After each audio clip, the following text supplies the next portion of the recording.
when I use Visual Studio Code to share programming on my YouTube channel. The question I get the most is, what is the name of the VSCode theme you're using? You know what? I couldn't answer right away, because it doesn't come from any theme. I use CSS to create a custom VSCode theme, and you can do the same. In this video, I will guide everyone to create a custom VSCode theme using your own CSS skills. You can change the color of any text, change background color, add borders to links, add your avatar here, change the active tab effect, and create a color motion animation effect for it. Before starting, don't forget to like, subscribe, and share the video if you find it useful. Thank you everyone, and now let's get started. First, we will prepare the necessary things for this video. On drive D, in the demo folder, I filled in an avatar and create a custom CSS file. We will write the changes to the VSCode theme into this file. In essence, redesigning a theme from scratch is extremely time-consuming. So I will save time by installing a theme first. After that, if I'm not satisfied with the areas in this theme design, I use CSS to customize them. Access the extension area. The theme I choose will be Dracula Official. After installation is complete, click Set Color, choose an option you like. So we have a default theme design for Dracula. Next is embedding our custom CSS file into VSCode to customize this template design. To do that, we have to install an extension called Custom CSS and JS Loader. After the installation is complete, go to Settings. Click the file icon on the right side of the screen. A JSON setup file will appear.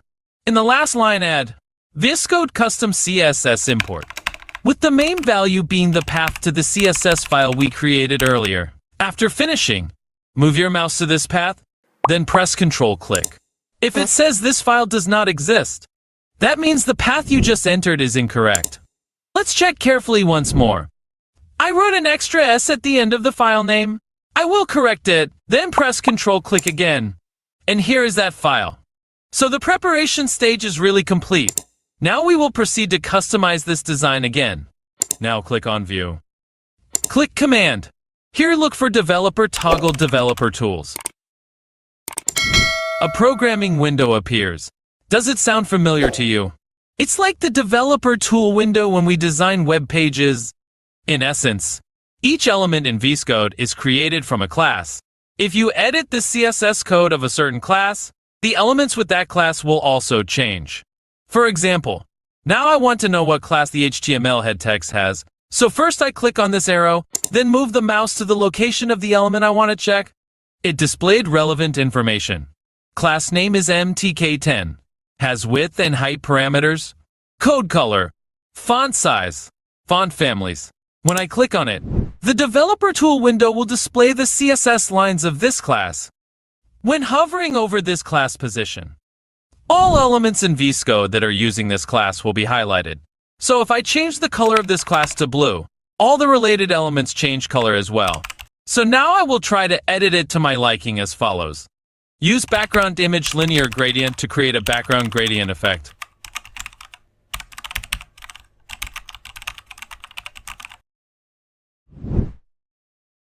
WebKit text fill color to make the text color transparent. Convert the background gradient color effect to text color. Finally, increase the font thickness to 700. So we just use CSS knowledge to customize a small part of the original theme. However, when we turn off this application and then reopen it, everything will return to the way it was before. To avoid that from happening, we will first copy the newly edited CSS code into the custom CSS file earlier and save it. At the end of the video, we will reload the design so that VSCode will use this custom file to update the interface later. For now, let's continue to edit everything we like first. Continuing like that, I perform the old operations again. First click on the arrow mark, then click on the element you want to check. So this blue element is created from two classes, MTK-Fine and MTK-Align. Most of the time it is only used to regulate text italics, so we won't need to touch it. So with MTK fine, I will proceed to edit it as follows. First, use the background image linear gradient to create the gradient background effect.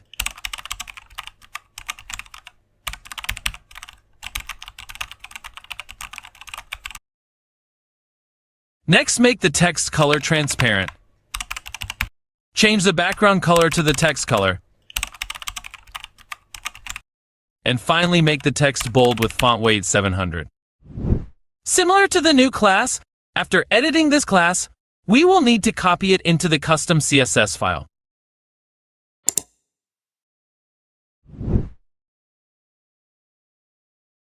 Next are these paths. By default, the paths are designed with a yellow bottom border, which is boring. So I'm going to edit it a little bit. The yellow color of the text is created from the MTK8 class. However, the bottom border effect is from the text decoration property above, so I'll fix it here. Delete the default border.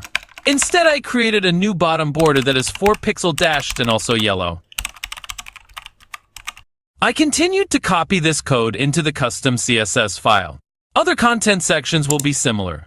If you want to adjust anything, just click on it and edit. And now, I'll go edit more special things. That's this default avatar image. When you click on it, the class that created it appears on the right side of the screen. The value inside this content is essentially a symbol to embed the SVG image of the user image.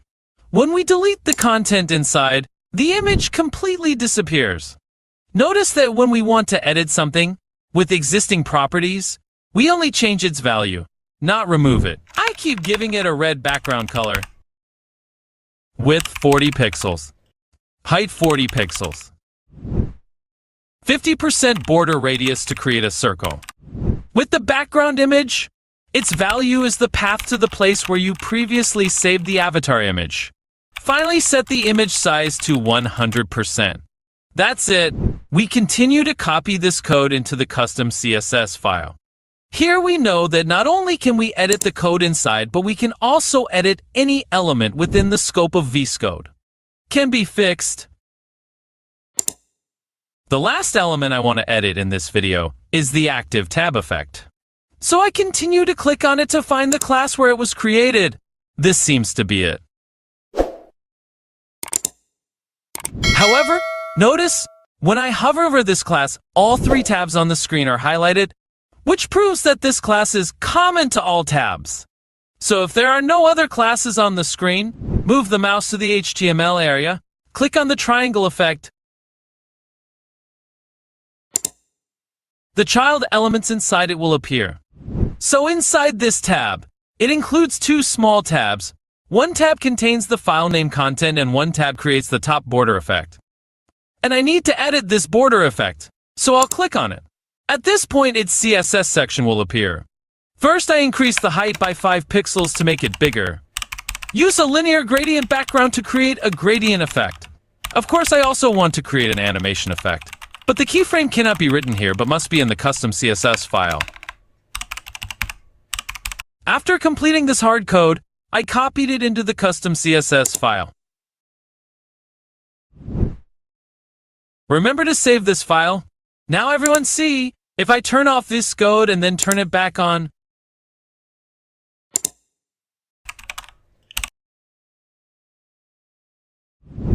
everything returns as it was, without any changes. Don't worry, as long as you have saved the custom CSS file. Now, just open the command. Find the keyword Enable CSS and JS Loader, click on it. From the next time we access VSCode, this CSS data has been updated. We will not need to do these operations again. Now I want to create a background animation of limit to the number of repetitions. Specifically, when this animation works, the background position from 0% left will move 200% right. It doesn't change at all. Remember that it only changes immediately when we work with developer tools. When editing directly in VSCode, we have to click on View and click Command. Click Enable CSS and JS Loader. Click Reload. And it worked. The border top effect on our active tab had a very beautiful moving animation. And that is the entire content of this video by Lun Dev. If you find it interesting, Don't forget to like, share and subscribe to the channel to follow many interesting videos to come. If you have any questions or ideas you want to suggest, please leave a comment so we can learn together. Thank you very much everyone and see you in the next video.